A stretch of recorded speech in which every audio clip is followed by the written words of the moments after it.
Nałóż panel solarny na tyczkę do wbijania w ziemię.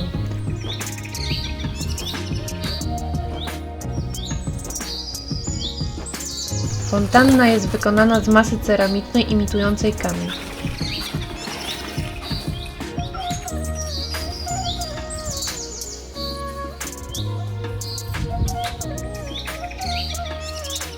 Połącz kabel zasilający panel z kablem fontanny i zakręć zabezpieczenie przed wodą na łączniku kabli.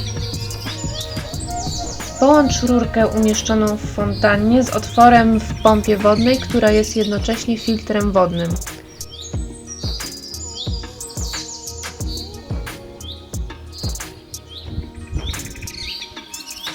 Umieść rurkę wraz z pompą wewnątrz fontanny na dnie. Filtr musi być zanurzony.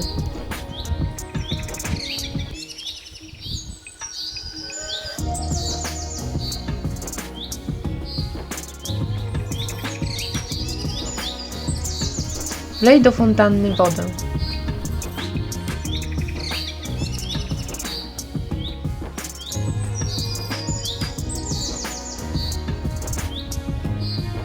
Połącz kabel do panelu słonecznego.